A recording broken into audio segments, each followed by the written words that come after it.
Люди не задумываются о том, как сильно они могут повлиять на жизнь животных. Маврик был одной из таких собак, и на него очень сильно повлиял выбор его хозяев. Было сразу видно, что он изменился.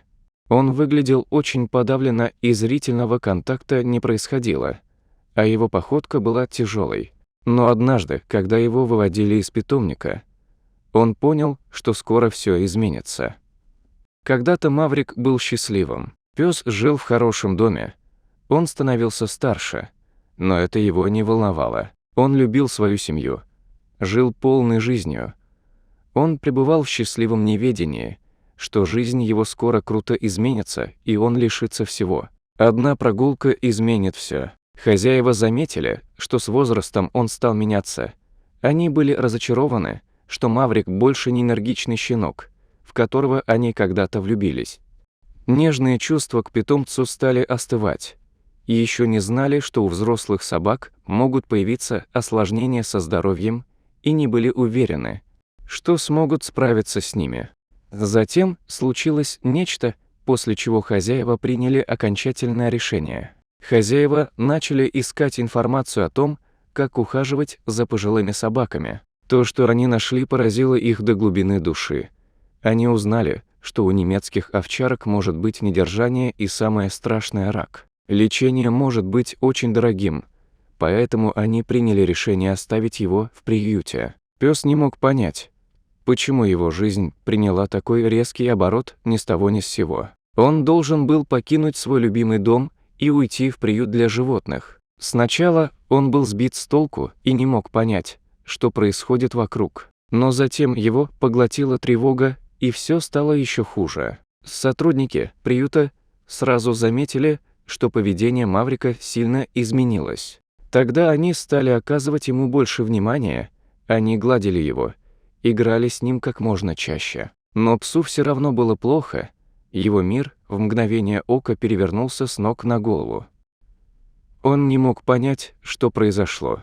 Работники приюта были к нему добры, но это были не его хозяева. Но потом его жизни было суждено измениться снова. Маврик, похоже, сдался и перестал бороться с ситуацией, в которой он оказался. Работники приюта заметили, что его поведение изменилось снова. Казалось, что он смирился с тем, что никогда не окажется в своем доме снова. Его охватила депрессия, он изменился. Тогда он не понимал, что это был его временный дом. Сотрудники приюта, видя, что депрессия с каждым днем становится сильнее, решили пойти на отчаянные меры. Маврик очень сильно хотел найти место, которое можно было бы назвать домом.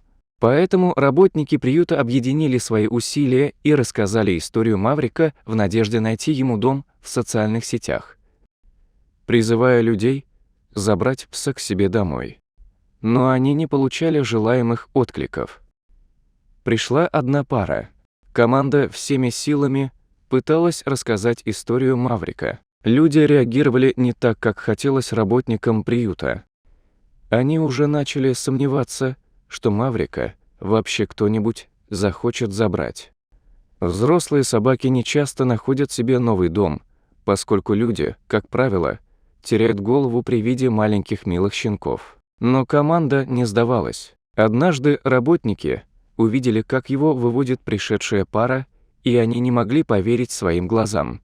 Находясь в клетке, пес низко опустил голову и избегал зрительного контакта. На улице он выглядел так, будто готовился, что его будут ругать. Сначала он сопротивлялся женщине, которая вела его на поводке. Но когда он понял, куда его ведут, его походка резко поменялась, и он сделал нечто, чего никто не ожидал. Он, наконец, получил внимание, которого так давно хотел. С ним стали разговаривать ласковым тоном. Когда они дошли до парковки, подошли к машине, Маврика положили на заднее сиденье. И тут он, наконец, понял, куда направляется, в свой новый дом. С тех пор поведение пёсика в корне изменилось. Теперь он счастлив, как никогда прежде.